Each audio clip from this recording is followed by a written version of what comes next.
cyber Islami. Hari ini kita mengobrol santai dengan dampak positif dakwah digital. Di era sekarang, dakwah nggak cuma di masjid atau di majelis taklim, tapi juga di dunia digital lewat YouTube, TikTok, Instagram. Tapi ternyata selain menyebarkan ilmu dakwah digital, juga punya dampak positif untuk kesehatan mental dan sosial loh. Ya, benar ya? Kita tahu dunia maya sering dianggap bikin orang kecanduan stres atau bahkan jadi tempat ujaran kebencian. Tapi di sisi lain, banyak konten dakwah yang justru memberikan ketenangan jiwa dan inspirasi hidup. Misalnya, konten ustadz atau pendakwah muda yang menyebarkan pesan Islam dengan gaya santai dan positif. Itu bisa bikin orang merasa lebih tenang, diterima, dan bersemangat berubah ke arah yang lebih baik. Dampak psikologis positif, dampak perspektif psikologis itu konten dakwah digital dapat meningkatkan empati digital karena kita belajar memahami emosi orang lain lewat cerita dan pengalaman yang dibagikan secara online. Apa paham dia? Misalnya nih, seseorang yang sedang stres bisa merasa lebih tenang setelah menonton konten tausiah yang menenangkan secara psikologis. Ini bisa membantu menurunkan tingkat anxiety dan meningkatkan self awareness. Dampak sosial positif selain itu, dakwah digital juga memperkuat interaksi sosial positif. Banyak komunitas yang terbentuk karena memiliki minat yang sama terhadap nilai-nilai Islam. Ya, misalnya grup kajian online, komunitas menghafal Al-Quran digital, atau akun dakwah remaja. Semua ini jadi sarana untuk membangun ukhuwah Islamiyah meski lewat layar. Selanjutnya itu etika berdakwah digital. Etika berdakwah digital itu sangat penting ya teman-teman. Tetap kita harus ingat, berdakwah di dunia digital harus beretika, tidak menyebarkan hoax, tidak menghakimi, dan menyampaikan kebenaran dengan cara yang lembut. Itu sesuai dengan prinsip etika generasi siber, menjaga adab, menghormati sesama pengguna internet, dan menyebarkan kebaikan. Oke. Kemudian Raffi.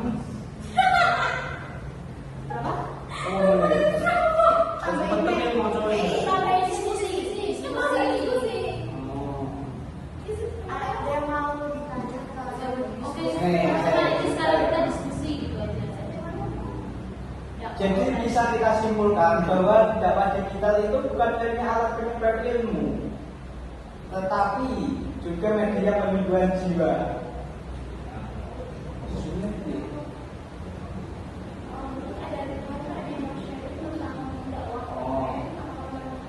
Oke, mungkinkah ada teman-teman yang mau sharing tentang penyebaran dakwah digital online? Harus ada dong, masih ada. Ada, tapi kalau disuruh Ada. Yang awal-awal aja saya bantu. Sekarang itu ada aplikasi namanya itu NU online gitu Mas. NU online. Ya. Oh, itu seperti apa Mas?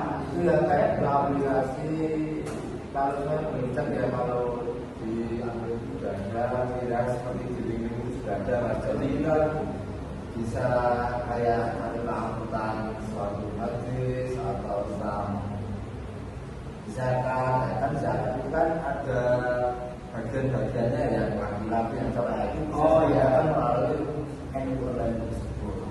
Jadi ini ini. Oh, bisa ditunjukkan di kamera? Mana itu? Kamu kayak tim loh, kayak di sini. Oh iya. Oh, ini ada fitur Al-Quran, pilih doa serta sholat kiblat. Oh, ada zakat dan sedekah ya. Ya. Jadi zakat sedekahnya itu berarti bentuk uang ya mas? Ya itu warisan orang tua mas. Kan kalau kita nggak tahu kalau yang laki-laki harus dapat seberapa. Ya. Nah itu kalau kita tidak tahu, nah itu di aplikasi tersebut sudah ada bagaimana cara pembagiannya dan tanggalnya itu sudah ada di aplikasi. Ini di online itu ada banyak fitur. Yang pertama ini kayak tadi, nah yang lainnya itu ada kayak Yasin, terus ayat-ayat tadi, terus ada juga Jadwal sholat gitu ya mas? jadwal sholat, Ada. terus peringatan waktu sholat, Harusnya ada nggak mas? asal husna sepertinya ada di artikelnya itu ada artikel juga. Terus ada banyak sekali. Oh iya, saya malah baru tahu mas. Makasih ya informasi dengan mas. Oke, sama. Oh iya, Saya mau tanya. iya kak.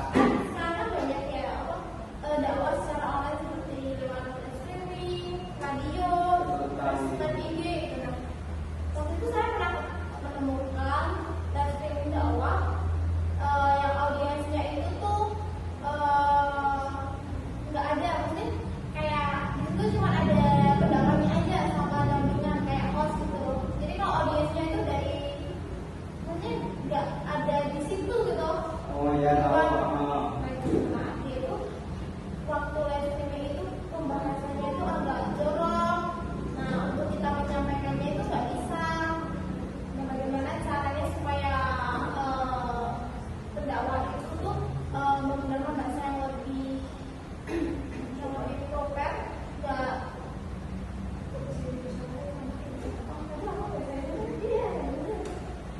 itu kayak yang lebih cocok kata-katanya dan tidak menyakiti atau menyinggung audiensnya. Saya kan audiensnya tuh nggak ada bentuknya ya.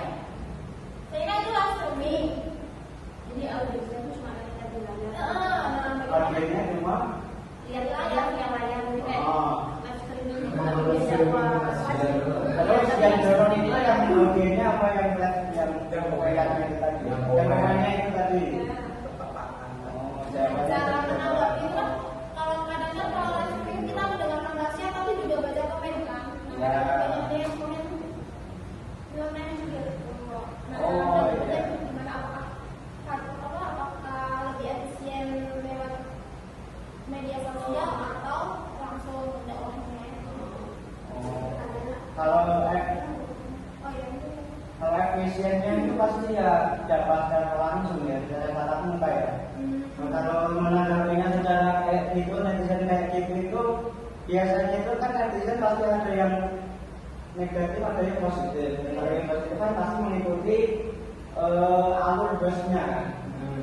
Kalau yang negatif itu pasti ya itu mungkin nggak suka kepada hostnya atau gimana ya. Cara menanggapinya itu biarkan aja mbak. Biasanya netizen sama netizen yang positif sama negatif itu yang positif pasti ya mendukung untuk menjawab yang komenan negatif itu tadi mbak. Jadi kita yang seriusnya jangan dibaca dan biarkan saja.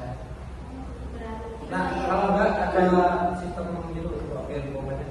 Oh, itu ada sistem blokir komen betul sekali. Blokir komen. Berarti kalau dibiarkan dengan kata lain kita normalisasikan hal itu. Kayak ya udah biarin orang ngomong jorok-jorok aja kita nggak peduli. Berarti kita normalisasikan. Tapi kan kalau kita mau jawab ya biasanya kalau sekarang itu malah lebih bingung lagi mbak. Cobain kita sih mau jawab seseorang yang jawabnya tidak senonoh tuh. Terus ada yang record, terus diposting lagi. Jadi kita pegang lagi. Kan kita menurut. Hah? Kalau kita menurut kita viral. Ya biasanya gitu, netizen tuh nggak tahu itu mau viralnya mau gimana ini.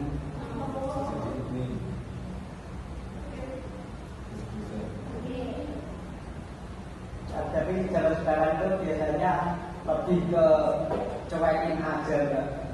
Berarti kita malah nggak mengarahkan orang itu. Soalnya netizen itu 100%. Berarti sama apa ini? Mas, berarti kalau netizen itu 100% benar, berarti yang bullying itu juga benar. Buat mana dong, Mas? Dari ini kan dari pemahamannya kan. Tadi katanya dibiarin, kayak yaudah kita bodo amat gitu kan. Nanti dia sampai sendiri. Biar tidak Nah, supaya Yang amit kan biar kalau netizen itu dinotis, kalau yang dulu dinotis bukan yang baik dinotis, nanti yang ini berkomentar dulu tapi beredam itu berkomentar dulu kalau dinotis. Apa netizen itu suka kalau dinotis, kalau kita komentar dulu komentar dulu kan dinotis tak komentar dulu aja.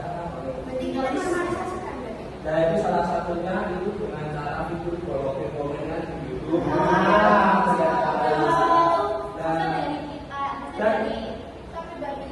Di live streaming itu kan biasanya ada moderator itu kan biasanya ada banyak, ada 10 atau 5 dan itu tugasnya untuk memblokir komen yang tidak baik.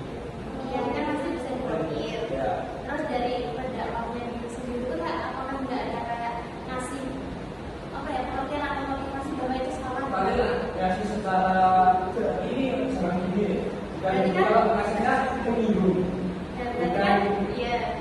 Berarti kan dari yang nggak apa-apa kan bisa ngasih motivasi kan, bukan malah di yang membiarkan karena tadi Kasih bilangnya motivasi awalnya juga secara tidak langsung lah. mungkin beberapa mulai Ya, kita mengangkat komentar-komentar yang baik saja. karena nggak semua komentar kita bisa balas satu-satu.